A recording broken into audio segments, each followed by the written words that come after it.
My gosh, it is such a struggle to get. There you go. Hi everyone, welcome back to my channel. My name is Chia, and first things first, I wanted to thank you all for 600 subscribers. I can't believe our community is at 600 subscribers. Thank you all for your support and your comments and for liking my videos. It's helped so much. Thank you so much for supporting my channel, and I can't believe we're here. And also, I can't believe we're at this time of the month again. It's time to pick our August TBR. I am not the biggest fan of summer. In fact, it's my least favorite season. I do not enjoy sweating. I do not enjoy the heat. It is my least favorite time of the year. I'm sorry for all those summer girlies out there. Like, I do have a lot of events that go on during summertime. I've said this multiple times before, but at this point, I'm over summer. But we are going to our last month of summer, and that is like crazy to me. And right now I have gone through 2 books of my July TBR. I am currently filming a will I get through my July TBR reading vlog, so stay tuned for that, and stay tuned for that to see if I actually finish my July TBR. I've been able to hit it out of the park a lot of the times ever since I started doing this in February, so I'm not that worried about it, and it's helping me get through my fiscal TBR. Let's pick our books for the last month of summer. So I'm trying to get through more of my summer TBR because there are some seasonal reads on here that I know I won't be in the mood of reading when it starts becoming fall time. I'm going to want to start like reading my fall books at that point. So let's get started. My gosh, it is such a struggle to get. There you go.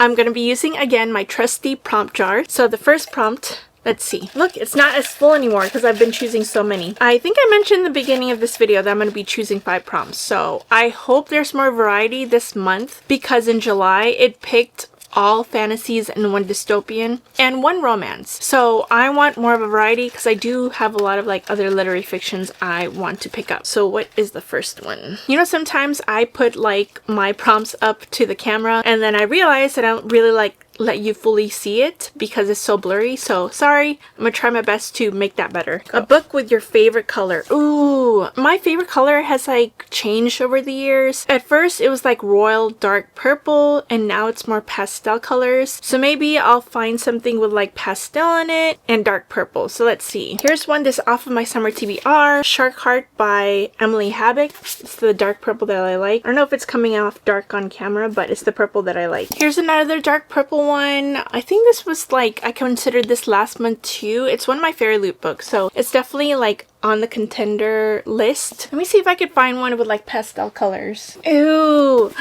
ooh, I think this would be perfect because I do want to read this before summer ends, because I feel like this is more of like a spring summer book, and I don't think I'm gonna want to pick it up during like fall and winter, so this could be a high contender. I said that I don't want to do fantasy, so right now I might save this for a different video because I do want to film a reading my Fairy Loot books to see if it's worth it or not. So I think I'm gonna save that for that. So this will be read eventually, hopefully this year, but not right now. So I think it's between these 2, but I feel like this one's screaming out to me. Let's see which one calls out to me more. Eve Hatch lives for surprises. Oh yeah, this is the accidental pregnancy trope. She lives in Brooklyn, and then I guess like, oh yeah, because like she also has a best friend who unfortunately is like, thinks she's going through fertility issues. So when she finds out that she's pregnant and tries to, you know, rely on her best friend can't really be there for her. So I think Willa's older brother Shep steps up to the plate. Yes, that's the one. Okay, let's see. And then this one is more of the literary fiction side. For Lewis and Ren, their first year of marriage is also their last. A few weeks after their wedding, Lewis receives a rare diagnosis. He will retain most of his consciousness, memories, and intellect, but his physical body will gradually transform into a great white shark. I think this one I wouldn't feel too like bummed about not reading right now, because this one I can pretty much read anytime, I think. Like, I think the whole entire shark aspect like kind of like screams a lot warmer weather, but I feel like I can read this more during maybe fall. This one I feel like it's just more of the time, so I think I'm gonna choose Ready or Not by Cara Bastone for book with my favorite color, because look, it has all the light blue that I love. It's like very pastel, the light pink, peach, light green, yellow. I love it. This is such a good pick for that prompt. Okay, second prompt. Oh, excuse me. A book that became a movie or TV show. There's a lot. I would say Project Hail Mary, but that one I read and I watched the movie too. That was such a good adaptation. One of the best. I think I have an idea. I am currently still filming my rereading Hunger Games trilogy vlog because I also want to move on to the Ballad of Songbirds and Snakes, and definitely read Sunrise on the Reaping before the movie comes out. And this one was already adapted to a movie, of course. Like, I watched it, we all watched it who are big dystopian Hunger Games fans. This is the third book, and I need to continue on with the series anyway, so I continue on with that video so that I can move on to the ballad and Sunrise on the Reaping, because I've been avoiding trailers like the plague because I want to read Sunrise first. You know, like, we technically know what's going to happen in Haymitch's games. It's not a surprise, but I want to read it from my own eyes, if that makes sense, before I watch any of the trailers. I think I'm going to choose Mockingjay. If you don't know, this follows a character named Katniss Everdeen. If you were a big reader back like 10-15 years ago, you would have read The Hunger Games. And so this is part of the dystopian trilogy where these people get chosen as a part of this like lottery every single year, I think it is. I don't remember how often it does it. But Katniss's little sister, Primrose, gets chosen from like the little jar that they have. Katniss volunteers. And they live in like this District 12. It's literally the poorest of all the districts, and they are made to be a part of this trial called the Hunger Games to be the entertainment for the rich people in the capital. If you haven't read it yet, I feel like this is required reading for everybody. Even if like you're not a dystopian reader, fantasy reader, this whole entire trilogy is so important. I will be choosing the Mockingjay book, which is the third book. I've already reread Hunger Games and also Catching Fire, so it's time that I move on. It's time that I stop like, you know, umming, ahhing about it. The second book is Mockingjay by Suzanne Collins. Okay, third prompt.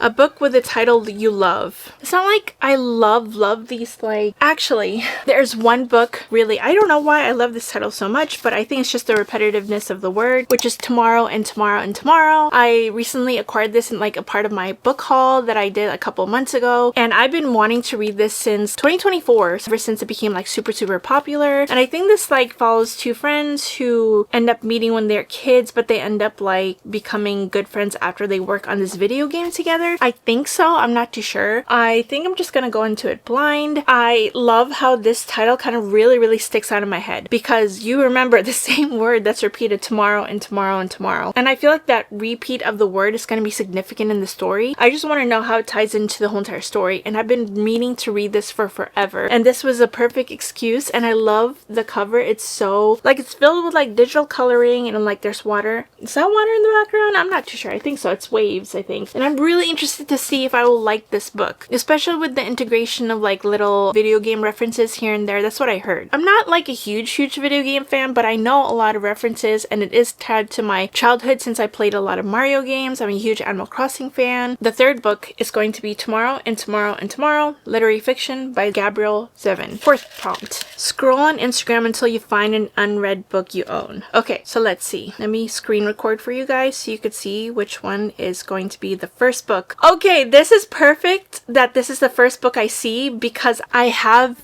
been meaning to want to reread the Spark of the Everflame book because Burn of the Everflame is coming out in September and I need to reread it, and I haven't read the third book yet. I think it's called Heat of the Everflame, so that's absolutely freaking perfect. I'm going to choose the first book, which is Spark of the Everflame. This is the first book in the Kindred's Curse saga.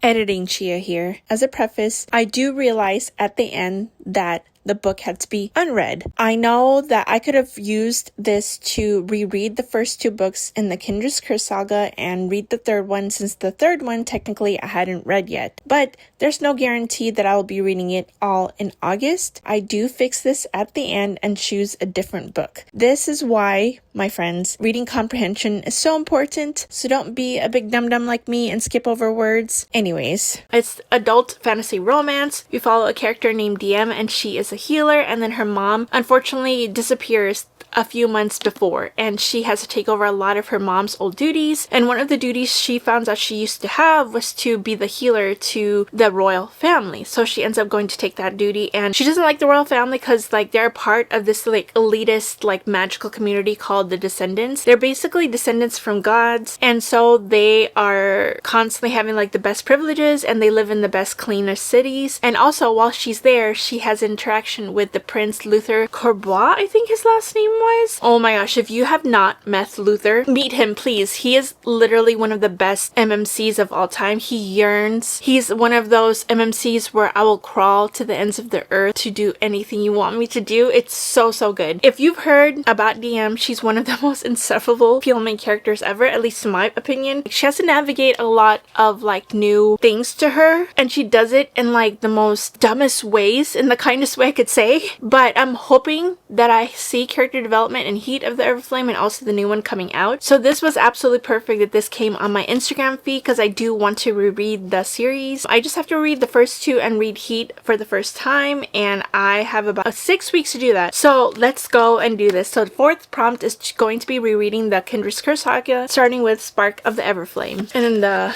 this is the, oh wow, we're already at our fifth prompt. Okay. A book with trees on the cover. Do I have any books with trees on the cover? I'm gonna have to look at that. There's a sea of trees on the house across the lake, and I've been wanting to read this before summer ends. So it's a thriller. It's set on this like lake, obviously.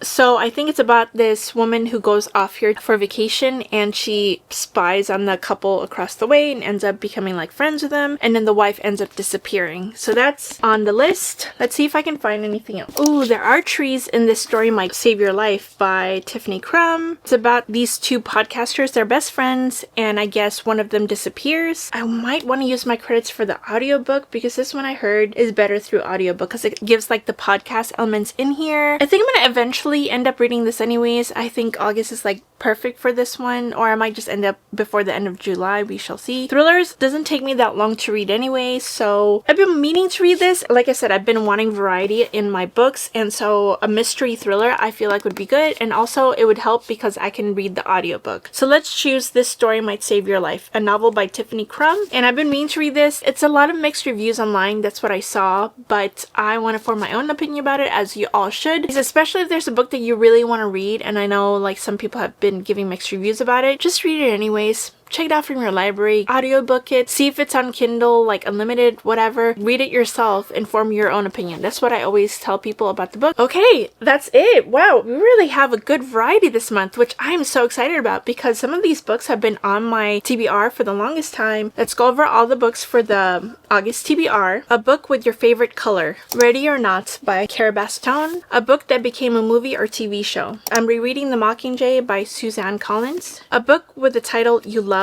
Tomorrow and Tomorrow and Tomorrow by Gabrielle Zevin. Scroll on Instagram until you find an unread book you own. I didn't know it was unread. Oh man. Let's do this again. Alright, let's scroll through Instagram. If you guys have not followed me on Instagram, I have not posted on there for a while. I still don't know what kind of posts I want to do on my Instagram. It's just like trying to figure out like the balance of everything. But if you want to follow me, it's always linked down below. But let's scroll through. Ooh, I definitely don't have read that, but you know, it's coming out in November. I want to read more Taylor Jenkins Reid's book, but I don't own any of that, so. Oh! Good Kingdom. Winter. I think we're gonna go with the first one she chose, which is Blood Over Brighthaven. Let's do Blood Over Brighthaven. 1 second. Okay, I had to grab it from my other shelf in the living room. But yes, I do own Blood Over Brighthaven. This is by Emma Wong. I've been wanting to read an Emma Wong book for so long. I hear nothing but amazing things about the 2 books she has out. And she's not one of those authors where like she comes up with like a lot of books. She prefers quality over quantity, and I heard nothing but amazing things. So this one is sort of like a dark academia. So we follow a character named Sayona. Through her hard work, she gets to be the first woman ever admitted to the High Magistracy at the University of Magic and Industry. When she finally passes the qualifying exam and becomes a High Mage, she finds her challenges have just begun. And she's not being respected, and instead of a qualified lab assistant, she's given a janitor. And I heard amazing things about this book. The magic system in here, the magic university in here is so, you know, biased and everything, and women are definitely like part of like the very minority of this. So I want to see what I think of this, and I cannot wait to read this book. I'm glad it finally popped up on my Instagram. For the prompt of scroll on Instagram until you find an unread book you own, Blood Over Brighthaven by Emma Wong, and last, a book with trees on the cover, This Story Might Save Your Life by Tiffany Crum. So that is our August TBR, friends. I am so happy with how my TBR is going because I've been able to read a lot of my physical TBR, which I really wanted to focus on this year. So I am so excited with how much like I'm going going through with all my like prompt TBRs. And so that is it, friends. I hope to have a better August. I hope that you all have a really good August too. I hope it starts cooling down soon. It's been so freaking hot and humid over where I am, and I'm just ready for the summer to be done already. So I will see you all next time, friends. And if you are new here, please like and subscribe. It really does help my channel a lot. And if you made it this far, comment down below what's on your August TBR. And I will see you all next time. Bye!